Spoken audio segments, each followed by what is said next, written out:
Hello, hello, hello, hello, hello. Hi, everybody,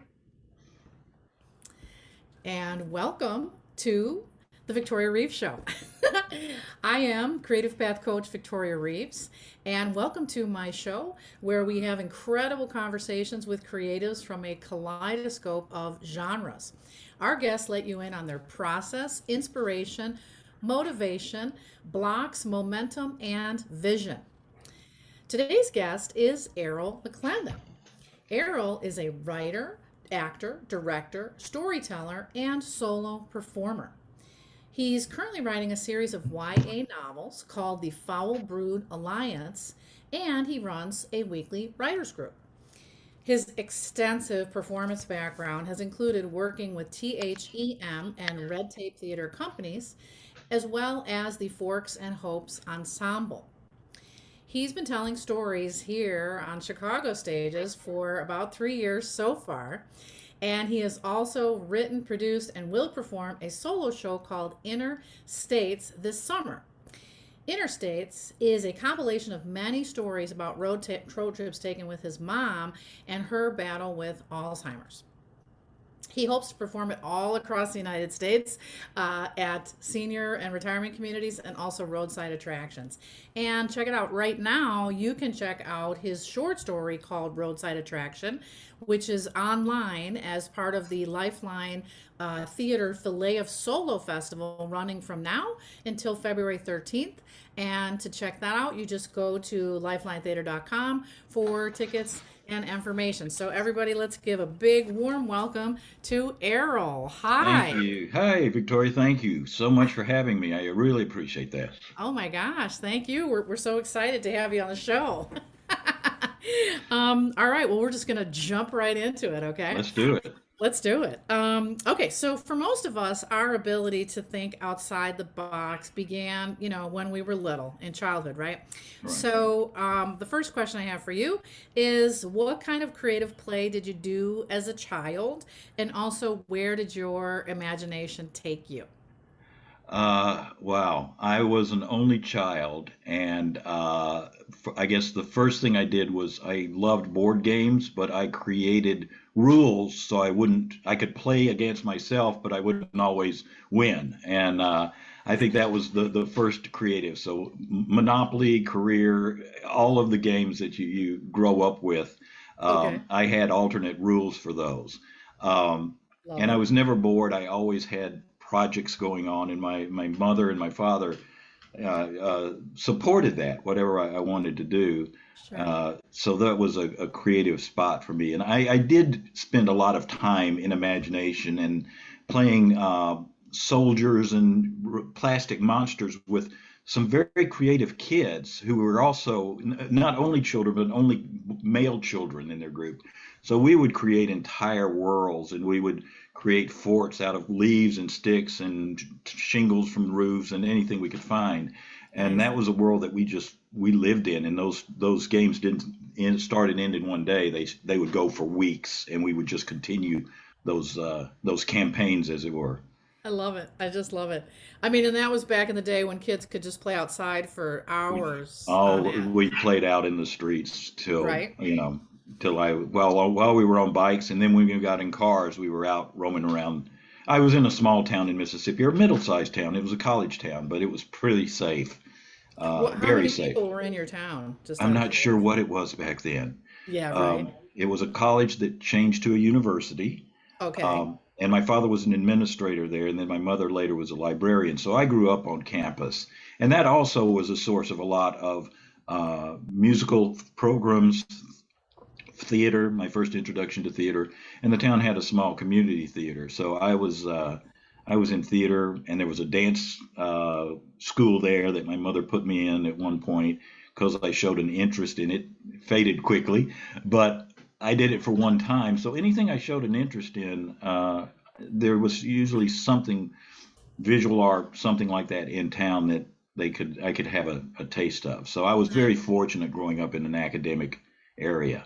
Absolutely. Well, and having parents that encouraged your creative process, which I talk with every single guest on this show about and most of my clients about, right? Because it's so incredibly important. Like I feel like that was the beginning of us being able to envision possibilities that didn't exist yet, right? Right, right. And And look my at us father, now. being a college administrator, at some point, somebody asked him, "What if Yeah. Errol wants to be a garbage man?" And he said, "As long as he's the best garbage man." And he passed away when I was 15, but years later, I asked my mother, I said, "Would he have been happy with my creative path?" And she said, "Oh, he would have been very happy." Oh, Years later, I found all of the programs from a repertory theater company that he toured with in college. And wow. I had no idea about that part of his life. So, because he was all history and physics and the other side of the coin, but Yeah. still Yeah. supported anything I wanted to do. So, Love that. Love that. Oh my gosh. Okay, so when we were speaking a couple weeks ago, you told me that your creative process honors the Danish concept of huiga. I hope I pronounced it correctly. And the question is, what is this, and how does it help you invite your muse? it's the Danish or Norwegian belief in coziness and comfort, and that generating whatever you want to generate, whether it's peace. For me, it's creativity. It's spelled Hyggge, but it's pronounced Huga, Oh, Hugo. and Okay, thank you. it's this huge movement now. And I did it unintentionally 3 years ago before it was a thing. Yeah. But when I sit down to create, I'm in my space right now. I have a candle that I light. I have a dream catcher in the window. I look over my backyard. I put on music, very specifically George Winston Pandora Station with piano music. I make a cup of coffee. I get my coziest socks and my coziest clothing on, and that just gives me a space of comfort. It's just it came from it sort of generated unintentionally. I used to go to a coffee shop that had Yeah. this great overstuffed couch, great music, great coffee, great brownies. And when COVID hit, it was like, okay, how do I recreate that? And I recreated it. And then a good friend of mine told me about Huga, and I looked into it. It's like, well, that's what I've been doing. Yeah. Um, and Yeah. working from that place of comfort and coziness is where I can just fall into my creative process and enjoy. Uh, Now even think about it, it's almost a Zen thing. I get into that zone and just love that process of working with words or ideas or whatever is currently the project that I'm working on. Yeah, yeah. Oh my gosh, I totally relate to that. I have a candle. My son gave me one of these. I don't even know what it's called, like a mister. You put like Oh yeah, essential oils in it. Oh, I forget about it. I get that yeah working, like my whole thing, and nothing can bother me, right? I'm just like I'm in a zone. Yeah, yeah exactly. I It's feel it's that. it's every sense is being stimulated, and it just Yeah. opens the brain up. Yeah, 100%. Okay, so here at the Victoria Reeve Show, we like to understand how brilliant minds work, and yes, you have one. So congratulations. We Thank you. want to pull back the curtain, it's true, and totally learn more about you and like how you invent and how you create. Okay, so my next question is this. When you sit down to write, we want to get super granular. So, like, what materials do you use? Are you pen and paper guy? Are you typing on the computer? Do you use time boxing? Like, do you give yourself prompts and set a timer? Like, just walk us through, kind of your writing process.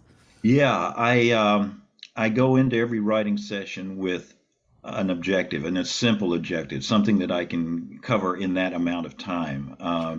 I write anywhere from 2 to 3 hours. I found it's hard for me to settle in with anything less. I will, but I like that moment of, like I say, getting into the coziness of it, and then having one main objective. And it may be something very simple like uh, reconsidering a character name, or I sometimes submit short stories, and I'll go to a place called Submittable and find prompts, but it'll be with the objective of submitting something.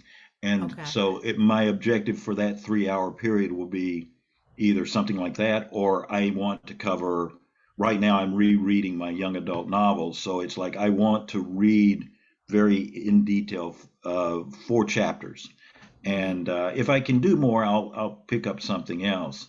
But I like to check things off a to-do list, and so rather than having write a book on my to-do list, that write a book becomes 60 different small tasks.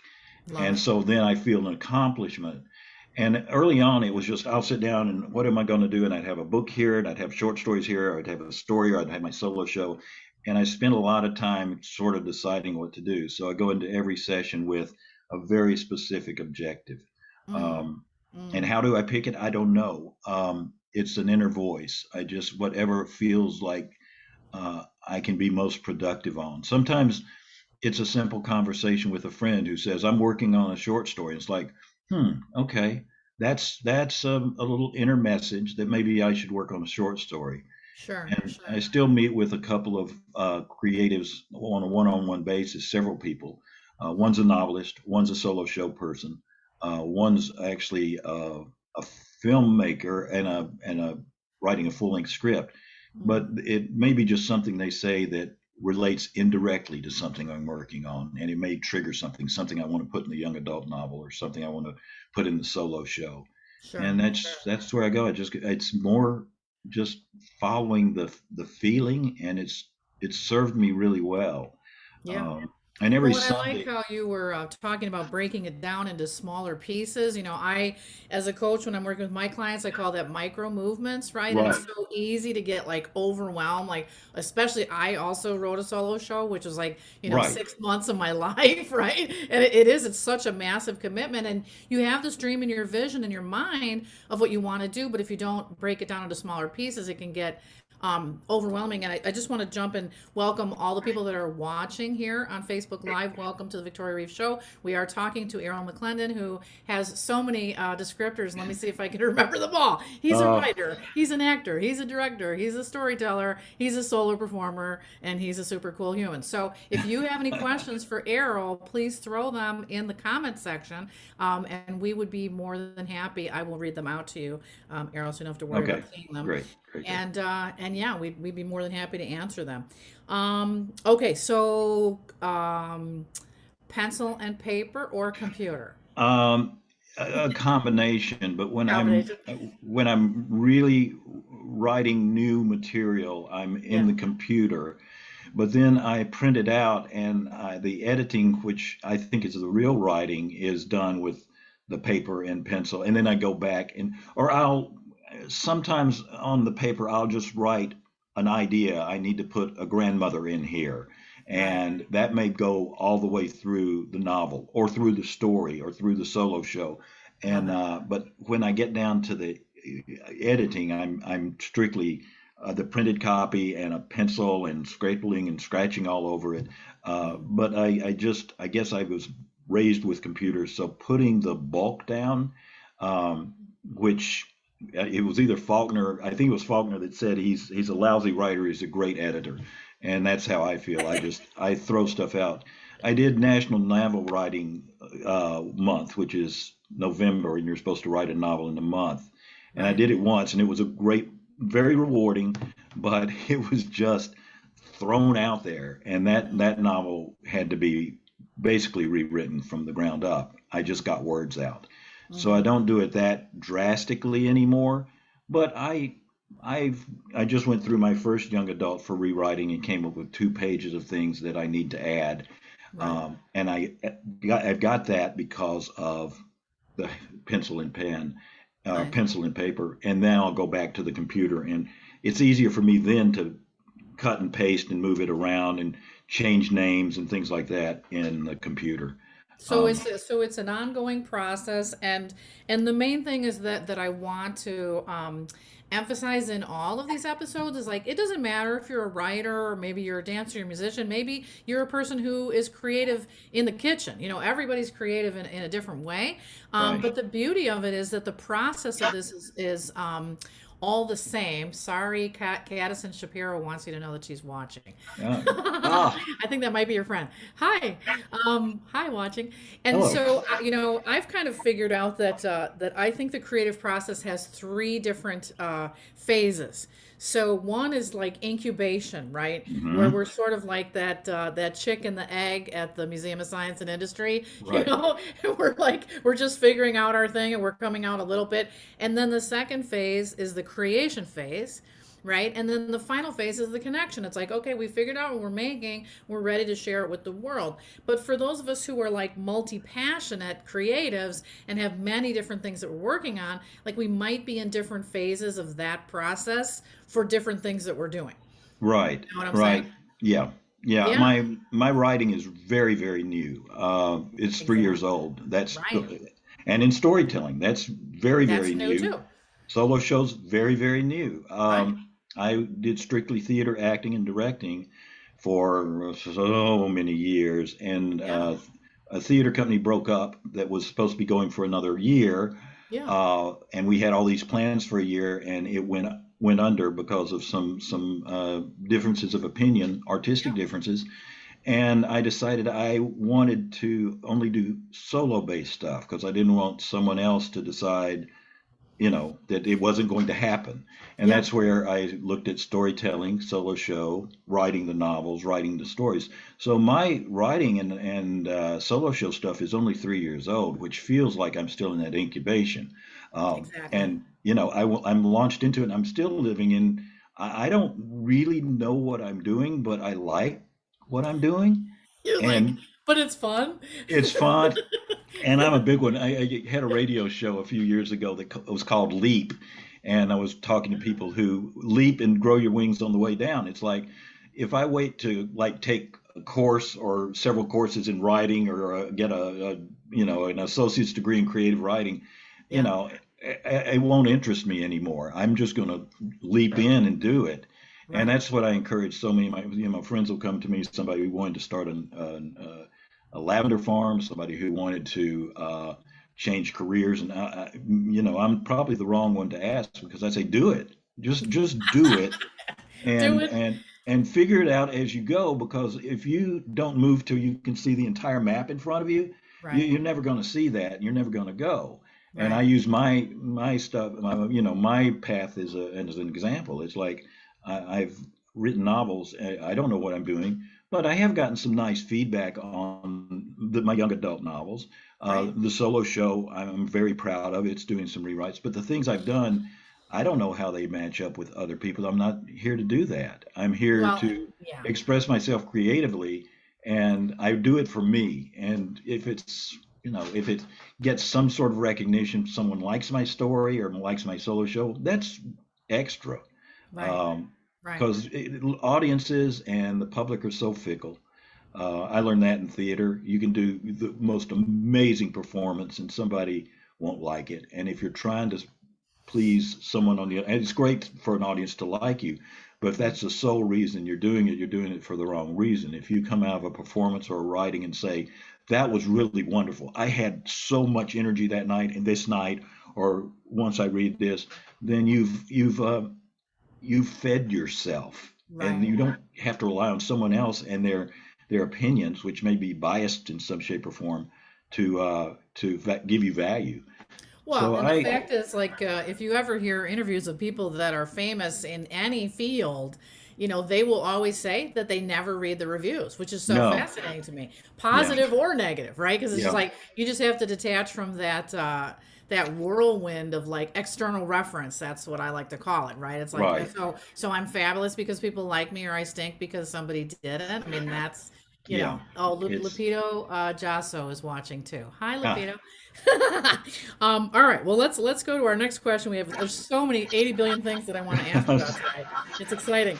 So I identify myself as a multi-passionate creative, and for those of you who don't know what that means, or some people say a multi-potentialite, it's if you have like many, many different interests, all of which you may pursue equally, and you have different ways of expressing yourself. So for me personally, like I love experimenting with language and art and music to tell my stories and really playing in that space.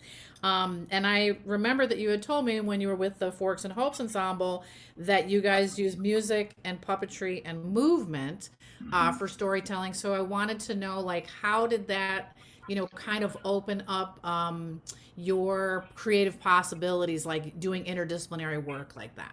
Yeah, great question, and it's the core of Thank everything I do now. I you. stumbled into this group um, almost by accident. I was doing a show with someone as a narrator character Yeah. with a group called Walkabout, and somebody in one of the pieces in that show were looking for a narrator for their show, and it Okay. was Hunting of the Snark. And so I stumbled into this thing, and immediately I thought, well, we're going to tell this story of this cruise, but we were doing it with movement and recreating a ship on stage, and then creating monsters, and uh, Wow. some were some were shadows, some were creations with multi bodies or single bodies, some were just sounds like a playing of a saw, and it just immediately made me realize because I'd come from a background prior to that of getting a script and having a director, and it may be very creatively presented, Yeah. but there were still the restrictions of the script. And Yeah. for 6 years, we worked on pieces, and all we had was the storyline. It's like we can do anything. And Yeah. we would sit down, and somebody would say, I know this is an insane idea, but what if we hung someone from wires? And if someone say, okay, let's All right. let's Let's let's try see if it. we get strong enough wires and something in the ceiling that could hold them. And so Find when I somebody got skinny.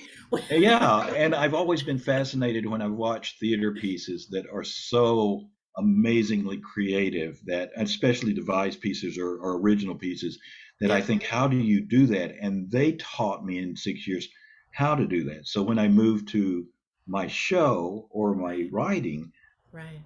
um, I write my basic plot line, and then I sort of say, what can I do to take that really out to the extremes, and that's where I start playing with it. We used to say our phrase was we're going to fork it up for forks and Oh, hopes. So we would start with our we're good. So I we got would it. we would start with our story, and then we would go through our process. And Yeah. so we did Gulliver, we did Robin Hood. So very simple stories, everyone knows them. But Yeah. then it's like, how can we take this totally out of the realm of what's expected? And Right. so that's what I've learned to do in my writing. I write the Right. basic story that goes down very quickly. Do my solo shows, short stories, storytelling, even storytelling. Yes. I'll know my story. It's my own personal stories. You know But it. then I Yeah. look at it and say, how do I really give this impact by making it surprising or Yeah. coming from a different direction or going backwards or starting in the middle and going forwards, and all the many ways to change it, Right. Right. and that served me really well. And I didn't have that prior to being in Forks and Hope. I would have thought you just tell a story, you just have a plot, you go from beginning, middle to end. To end, right, exactly, Yeah. exactly. Well, and I do definitely want to just circle back and do a pitch for the Filet of Solo show festival for those of you who might have tuned in the middle of the broadcast tonight. Filet of Solo is being produced by Lifeline Theater, and I was in Filet of Solo. Gosh, I guess it was 2 years ago. Well, it must have been 3 years ago because we were live. So we were just on a stage with a microphone with a headset, and now it's all virtual. So the creativity, I mean, it was always insanely creative, and it's individual solo shows that could be 45 minutes to an hour, but then this year they also have just short form stories that are like 8 to 10 minutes, and then some group shows. But my point is, it's all virtual, and I was so excited by how the different tellers, like some of them incorporated their background, where they were filming it. Some people just got super creative. There's one guy on there that tells a story about how to like coil an electrical cable. Did Yeah, you see him? I did see him, yes. Dude, and he's like coiling the cable throughout his story, like in a shop somewhere. It's just, I was really, it's so fascinating to see how people have taken the pandemic, which, was a sucker punch and has been for a lot of us and all of us really in our respective ways, but just taken it and run with it in Filet Solo. So this is perfect segue to my next question, which is this: when the pandemic hit, so theater and storytelling became more virtual, which and like all of us, you had to pivot, right? So I'm really interested to hear about like how you've kept up your creative practice and also the changes that you've made in, and maybe pick one area to keep it like really vibrant consistently throughout these past few years? Yeah, I was just getting into storytelling when the pandemic hit, and Right. it was a total blow. And there was a period I dropped out of the virtual. I loved coming from an acting background. It sounds egotistical, but I love being in front of an audience. But even An more than audience. that, even though we broke the fourth wall and interacted with our audience with Forks and Hope, um, we didn't actually talk to them. And the thing I loved about storytelling is Mm, looking out at faces of people and presenting my story to each person in the audience. And yeah. then suddenly it was a bunch of squares on the screen, and some people would say mute and you couldn't hear anything. Some would say don't mute, and you could hear laughter or you could hear responses, but you could also hear dogs barking and people opening Exactly. cans. And Phones ringing. it's kind of like I've never done it, but stand-up comedians working in a restaurant where they're moving dishes and all this stuff. But I Good did get analogy. back into it a little bit, but I really have laid back from it Mm, uh, because I just don't get the sense of connection with the virtual. And right. I hate saying that because I wish I could overcome that. Mm, But I shifted more to really developing the solo show right. and the writing And and writing, yeah. submitting written stories uh, that that seem to have an ending and a presentation.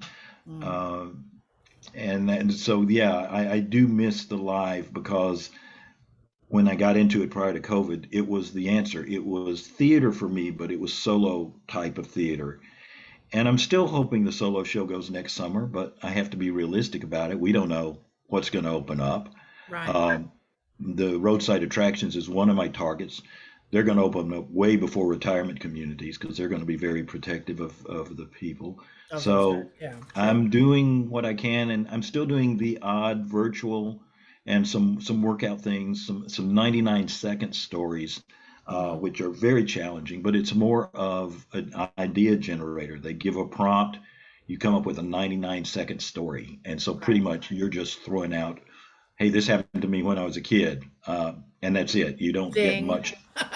Yeah, yeah. And then you take that and you write, a 5, 7, 12 minute Right. piece out of it. But I have been doing some of those. But other than that, Mm, I'm kind of waiting for it to open up again. And it opened up a little bit, and I did some live shows around town for the brief moment they were open, hmm. and came to some of your show when it was briefly open.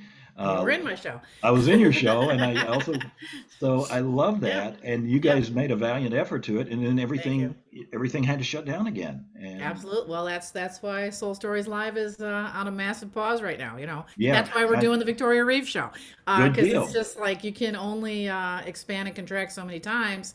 Where then you have to kind of prioritize and be like, okay, there's only so many hours in the day, so where am I going to focus my creative energy, and how can I best serve my community, which is often what I'm thinking about, Yeah, and how can I connect with people. But on the flip side, it's really funny because I find that in a given day, like I might be instant messaging somebody, texting somebody, talking on the phone to somebody, doing a Zoom call.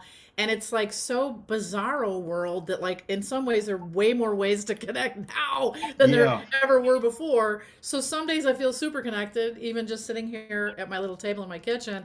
And then other days I'm like, oh my gosh, I just want to see a human, you know? It's Yeah, weird. it's developed some real neat connections. I've got Yeah. two artists that I meet with over Zoom. I'm doing to meet live Nice. next Sunday, but on a periodic basis, and in this writing group of 6 people on Saturdays and Sundays. And I Hmm. wouldn't have developed those if we hadn't been in the pandemic. No, And without that, those are people I wouldn't be connecting with. It wouldn't even dawn on me to try and make that attempt. exactly. So Exactly. Yeah. it's had some neat things to remind us that we can do things like this. Right. My wife talks to her sisters every other week. Prior Nice. to COVID, they probably talk once a year. So I think You're there's like, oh yeah. some nice side effects of it that we Yeah, have to admit. And it's it's made us true. go back and talk to people, and Yeah, that's got to be good. And it's at least gotta we're be using good. our time socially during this isolation. I think that's kind of generated it. Yeah, You sit in exactly, your house exactly. all day and like after the end of a couple of days, it's I want to talk to somebody. I want to see a face. Just anybody. Anybody, just yeah. just anybody.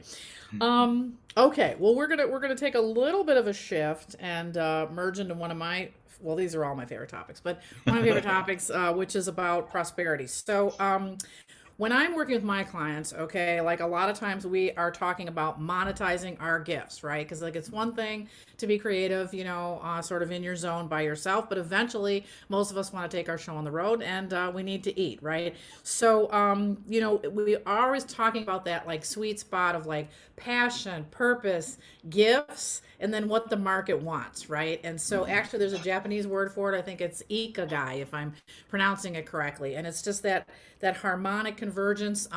Some philosophies call it like right livelihood or soul work. And my favorite phrase of all time is do what you love, the money will follow. Mhm. So, that's my question for you. Like, what do you think about that? Do what you love, the money will follow. Do you think that right livelihood is possible? And if so, what is your soul work? Yeah, I believe it. I'm here today after many, many years out doing gig work and pursuing acting and directing, and I'm not Right. starving. Right. And I do side work that I count as acting that's also developed into a kind of a career of portraying patients for medical students. But it is acting and it's very strong communication. Nice. And thanks to you, I've just got an LLC. Is we our discussion about that, Oh. Oh, and congratulations. it's parlayed into some Nice. faculty positions, adjunct faculty, and working on programs like that. Wow. Is it art? I think it is. And I wouldn't be in it if I didn't have that theater, acting, and communication background. Yeah. So that's good. I'm maybe self-publishing the my novels. Again, I'm throwing it out there into the universe. And I've done this for years. I've never really had a real day job. I worked in the travel business for years. Mm. But even during that time, there was a point in time where a manager said, "You're serving two masters. You can't do the travel business and do theater." And he said, Interesting. "Think about it. Come in tomorrow and tell me what you think." And went in the next day and I said, "Yeah, Theater. this is my job. Theater is my passion." And Exactly. thinking he'd let me go, he hired me an assistant. I got stuck there for another 6 months. But anyway, Oh my God. it's always been my belief that you're put on this earth for a reason, and some people follow that path, Yeah. and some people don't believe in that path and they ignore it and they go a different direction. They may be very happy in the Mm, path they choose, mm. but I believe there's always that feeling of what if. My grandfather, till the day he died, said I could have been in vaudeville. He was a Oh, wealthy oil man, but he was oh, raised in a strict Baptist church and theater and stuff. But he was a song and dance man. He would sing at parties, he would dance at parties. And he mm, always said, I could have been in vaudeville. I could have been in the theater. And yeah, I determined right then when I was a kid, I'm never going to end my life saying I could have done this. I may say I tried it and it didn't work, yeah, but I'll never say I could have done it. yeah, I'm going to go make a go at it. yeah, And I think it's proof. I've always made the rent. I've always uh, prospered. And a right, large part of that is my artistic endeavors. right.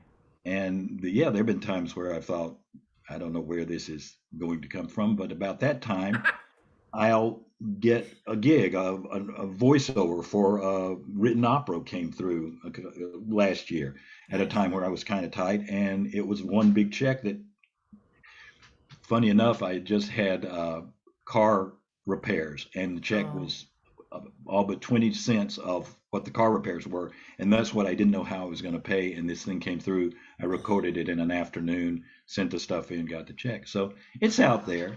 wow, It's wow. scary. Yeah, And it just depends on uh, how passionate you want to be. And Yeah. I'm not saying if you choose otherwise, that's bad. Everybody has to reach their own comfort level.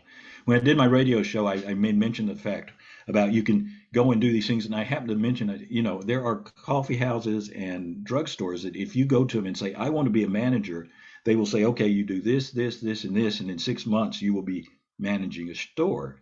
I see where But you're going. yeah, and I thought this is going to inspire people to go out and say, no, I don't want that. I actually had a couple of people send me an email saying, what stores are these? And it's like, here Yeah. they are. These are the companies. I know Yeah. these to be true. I didn't intend to, but if that's what you want, and some people like that security, and I'm all for that. Whatever puts you at peace, and Right. I'm a strong believer in that. If you don't like that those moments of uncertainty to get to the other side, Mm. I understand that and bless you for it. But I've I always, think, Errol, that, one thing a lot of us have come away with the pandemic is that any sense of security that we had of like knowing what was going to happen, and I, yeah, I personally am very fascinated with this whole concept of, the great resignation. I mean, me personally, I have been doing, coaching, like career coaching, creativity coaching, like all of this for 20 years. So this yeah, whole concept of reinvention it's just like a day at the office for me. You know what I mean? Like these yeah, are the conversations I'm always, not that I'm not passionate about it. I am. My point is it's not new, right? Like that's what I do is like work with people who are like, I've been doing X forever and I can't do it anymore, but I don't know what Y is. But if I don't right, find it, I'm gonna lose my mind. So to me, the Great Resignation is so fascinating because it's just like, oh, it's like coming together on a more global scale of people being like, I need not even work life balance, I need work life harmony, right? right, I need work life right, joy and satisfaction, and I deserve to have it. And I'm not just going to keep plodding along, doing a 9 to 5 or whatever, a 10 to 6, that's like killing my soul.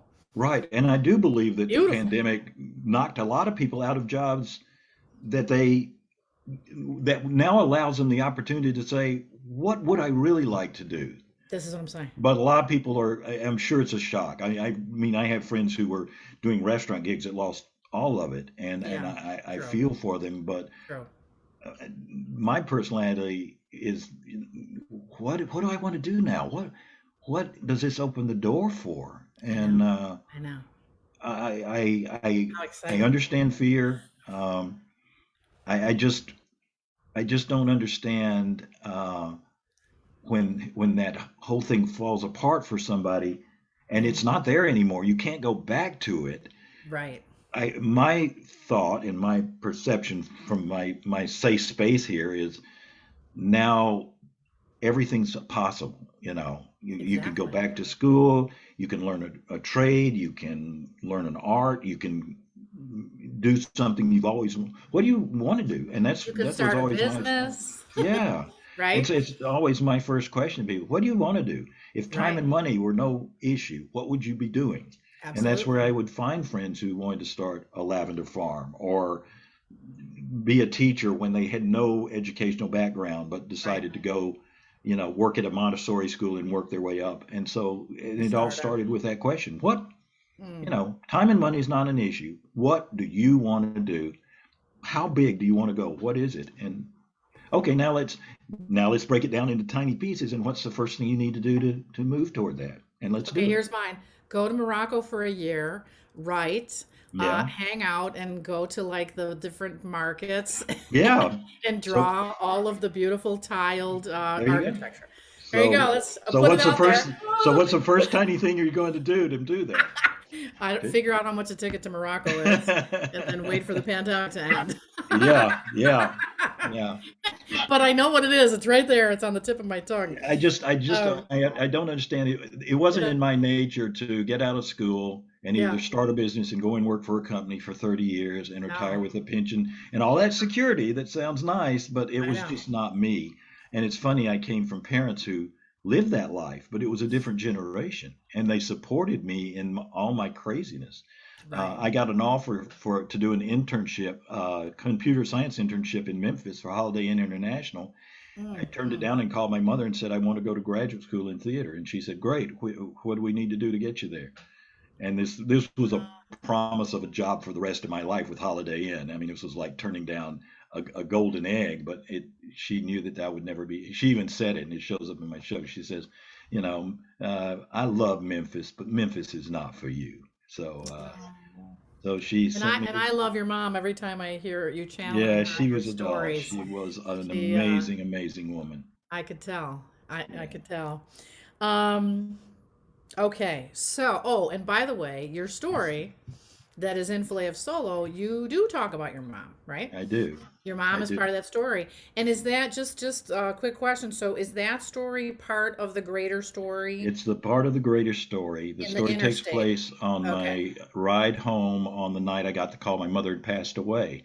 Okay. And we did road trips all of my life, and she gave me the love of road trips and roadside attractions. Yeah. And so that's the basis of interstate. Got it. Interstate stories. And then a couple of years ago, I did a massive month-long Vision Quest road trip out to Washington State and down Hmm. to Memphis, 6,000 miles. That's where this part of the story takes place. So Uh, if people want to get a sample of your long, because some people might not be storytellers or writers that are watching this. So there are like 8 to 10 minute stories, guys. right, Okay. And then there are solo shows, which are usually like 45 minutes to an hour. And so most of us that are sort of in this genre, most of us are writers, and a lot of us have performance background. So some of us play with the long form, which is solo show, which is really, I think it's sort of like the marathon running of storytelling. It's like everybody wants to do it, but they might just be jogging around the block. Like it's a huge accomplishment to write a solo show and to produce it and to pull it off. But the point is, for anybody watching that wants to sort of dip their toe in the world of Errol McLendon and get a taste of what his long form shows like, for sure.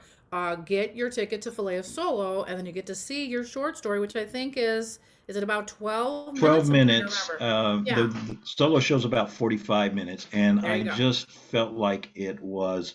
I looked around, and so many people had 10 and 12-minute stories. I thought Yeah, I'd rather give people an opportunity to see a lot of shorter stories, and I thought they might be, you know, would be able to squeeze a 12-minute story in between things. A 45 requires a little more the commitment. bigger commitment. Yeah. And that's when I decided to pull this portion out because Okay. it does have the main theme of the show in it Beautiful. about, the past memories. My mom had Alzheimer's, and so much in her road trips, she could tell me every detail on. She couldn't tell me if she'd had lunch or not, but she could go back and tell me what she wore the first day we went to Six Flags and things like that. So that's Like a where long those time. road trip memories were so valuable. And even today, I think as we see pictures or go back a place we've been, Yeah. those memories all come back to us. And if we do end up in a situation where short-term memory is no longer with us, we're Yeah. going to have those beautiful long-term memories of Long all, term not memory. just road trips, but that was the heart of what I grew up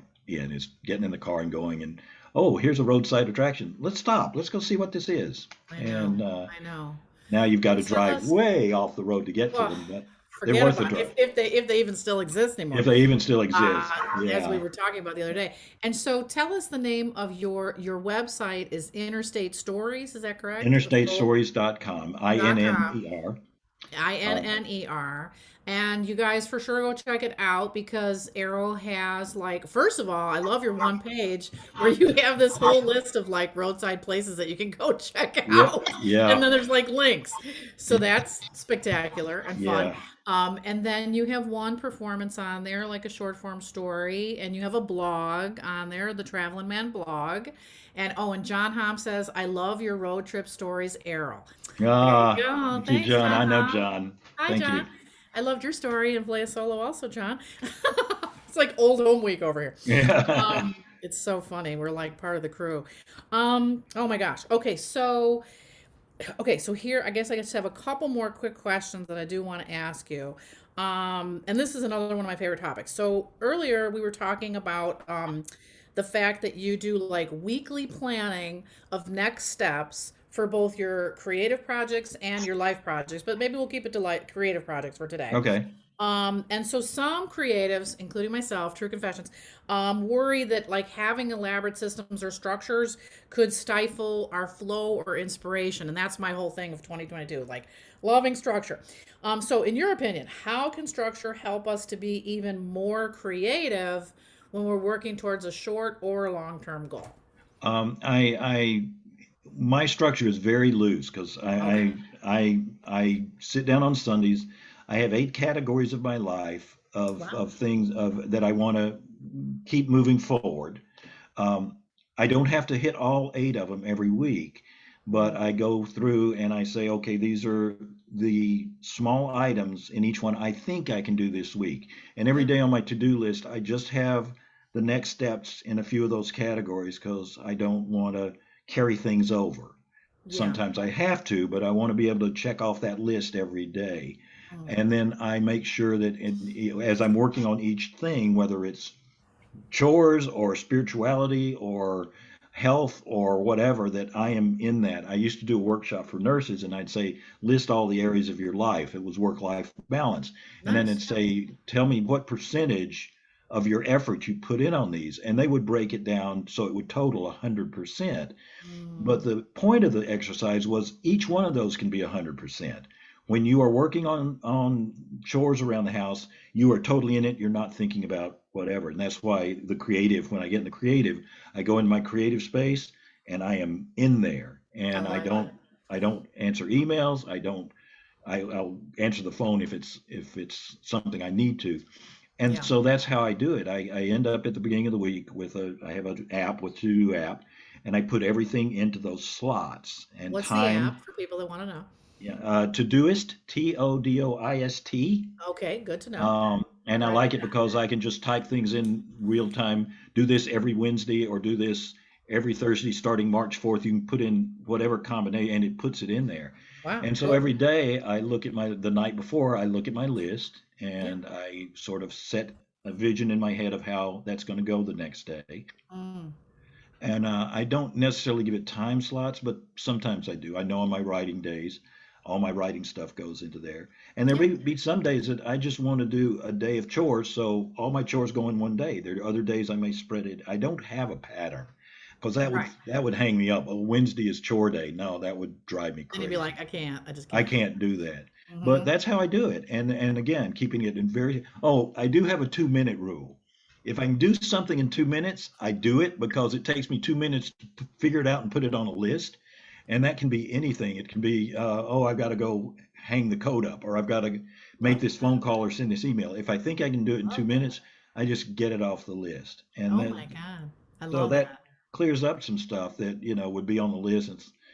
And then I can also look at my list and sort of think if I have a really busy day and Right. all I'm going to have is evenings and I really don't want to do anything in the evening, I don't have to put anything on there. I can You leave can that break it down. blank. Yeah. And Yeah. then, like tomorrow morning, I have off. I uh, I have several things that I've plugged into that I have to go to the bank, things like that. So I Hmm. kind of look ahead and say, what's available to me. Right. And then I also see, okay, this is a 15-minute thing. I do have, an hour and a half for lunch. I can get this stuff done. We've got So some that's it. feedback. We've got some feedback all the way from Australia. My good Oh, friend Debbie Hogg said oh she yeah, loves the 2 minute thing. It's an excellent idea. yeah. It Woo! We're going it global, cle- guys. it clears the list out a lot, especially when I'm doing something like a Thanks, big project, a Debbie. new big project, and Yeah, listing the 60 steps for it.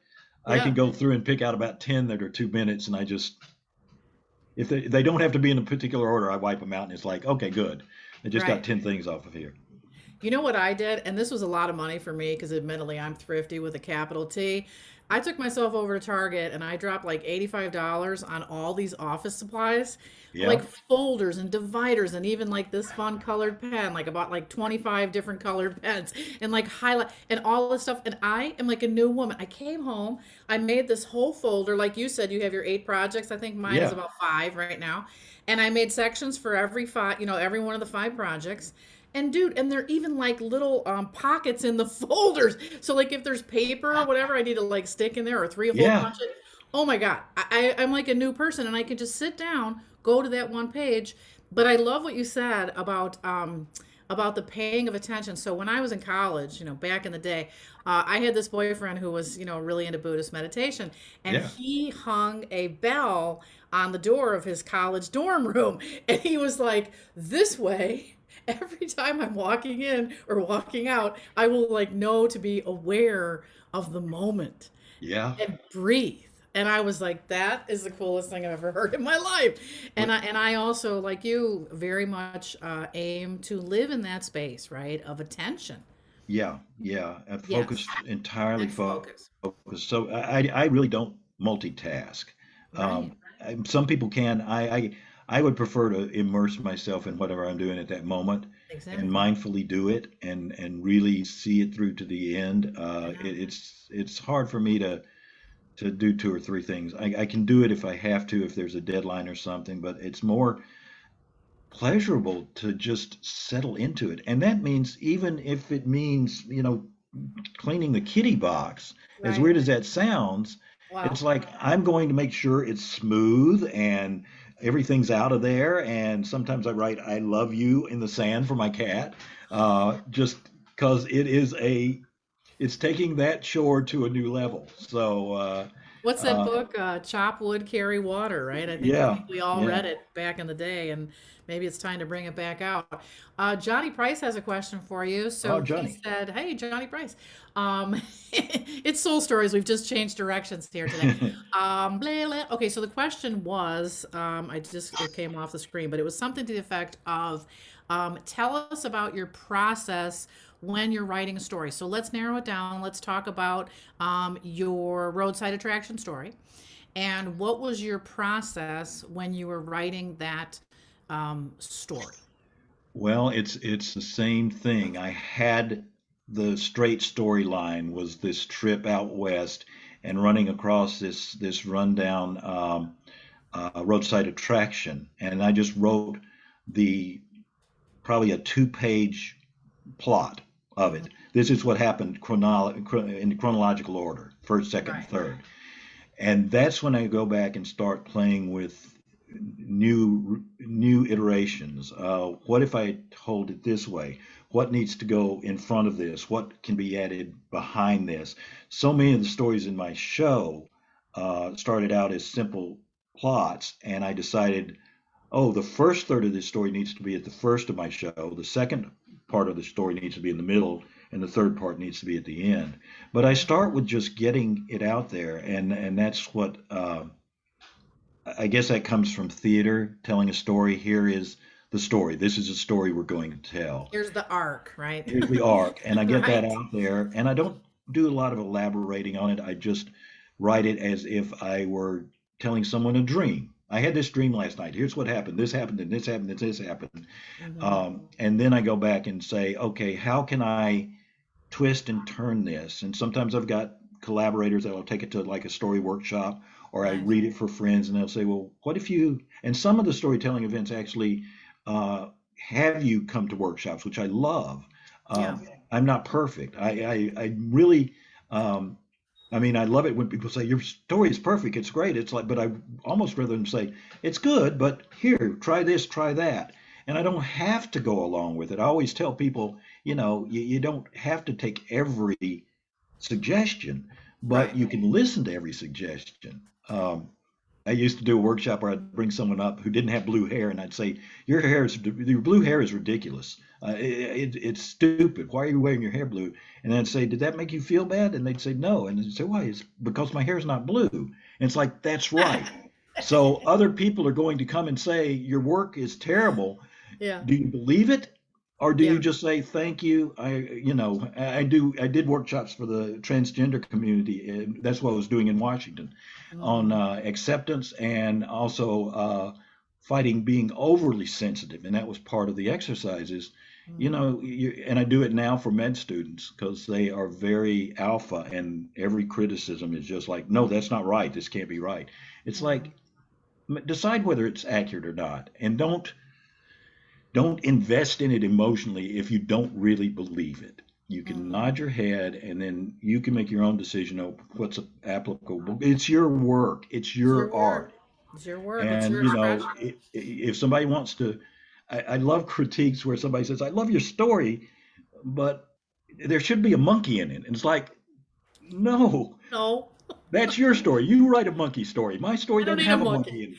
Yeah, yeah. But you get that a lot, and you probably know this. So Mm, that's mm, it. I start with my story. I just tell my story, and then I mess it around a little bit, and I try it several different ways. And by the time I get on stage with the story, and you guys do it, you have us tell a story and give us feedback, and you gave me yeah, great feedback on the stories yeah. that let me adjust the ending on the last story I told for you, Johnny. And you had a difference of opinion, and it gave me two different ways, and I sort of combined those two for the choice. And I like the choice on it, but I like somebody's. I have a hard time telling a story and being an outside eye. So I even Right. someone in the audience who may not even be a storyteller who comes up and says, "I liked it, but I didn't like the twist at the end." It's like, good, that's valid. That was your response to it. I can Exactly. maybe that's what I wanted, maybe it's not what I wanted, Mm, and maybe if three or four people come and tell me that, I might want to look at it. But if I really see a sincerity in your eyes as you're telling me this, I'll mhm. come back and open the story up and look at it and say, wow, is this, it affected one person that way. Right. Is it affecting other people that way? And you So, made the connection, and I think that for those of us who are in a position of teaching or coaching or leading workshops, this whole concept of creating a safe space for people to iterate, for people to yeah, explore, and even so, on our last show. We had Gabby Button on, and yeah, she is a facilitator. I think you saw it, I and did. we were talking about andragogy, which is like the process of how adults learn, and it's so fascinating to me because you think like, well, I'm an adult, like I own a car, like I like or whatever, like I've arrived. I shouldn't care what people think about me, but in actuality, like some of us are We do. most of us are incredibly sensitive, and we really need to have that creative space. Circling back to the beginning of our conversation of incubation, Hmm. and not having to be like, and as much as I adore social media, this whole thing of like everything we do, we got to post it up on social media. Hey, I made a cake. Hey, I walked to the store. It's like, no, like you could just do it and make it for yourself and keep it for yourself Right, and never have to share it, or you could share it with the whole planet. Like there are 80 million options, and right. all of them are fabulous. Yeah, yeah. You know what I'm Uh, saying? But anyway, well, Errol, this is spectacular. Tell us what's coming up for you, so we know you have your show. We have your story at Filet of Solo, and do you have any other performances coming up, live or virtual? I do in Cool. June, but it's a TBD. I Well, not tell for a while. stories at this wonderful space in Naperville, the People Tree.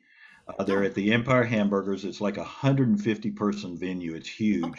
Cool. And I had given a story for First Love, actually the story that I told at the last Soul Stories, Hmm. Lulu Austin story. Nice. And it was supposed to be for Valentine's for First Love, and Yeah. because of COVID, it's gotten pushed back and shifted over into June with a TBD. So that's the only live event I've got coming up, Coming up. Yeah. and everything else is sort of floating around. The solo show for summer, if things open up, and Exactly. the children's novel. I'm working with another writer working on her novel. The first young adult novel, I'm working desperately to self-publish the end of February, uh, Okay. with That's two pretty soon. others already written, but they need a lot of rewriting, and a fourth that hasn't been written that wraps it all up. So that's what's coming up. I'll Okay. keep updating on my webpage, which you've reminded me I need to do, and I'll it'll go on the Well, list. It's it's not a endless. 2 minute, it's not a 2 minute task. It'll go on It's, the list for yeah. maybe next week. So Put that's it in all. the It's file that's folder.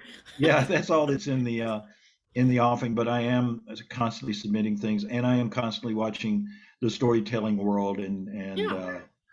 And seeing what sending stuff out everybody there. is doing. So, Exactly. and so everybody, just to wrap up for today, so you can check out Errol's website, which is interstatestories.com. You can check out the Filet of Solo show, which is at lifelinetheater.com. And if you are interested in learning more about me and my Creative Tribe Dojo e-workshops, and individual coaching, and to find out who's going to be next on the Victoria Reef Show, you can go to my website, which is www.creativetribedojo.com. So until next time, thanks again, Errol, for being part Thank of the you, Victoria. I jam. appreciate it so We adore much. you. You're fabulous. Yes, Mwah. Big love from Evanston. yes. And Have a from great Berwyn, night. you too. Yeah? All right. Peace out. Thanks.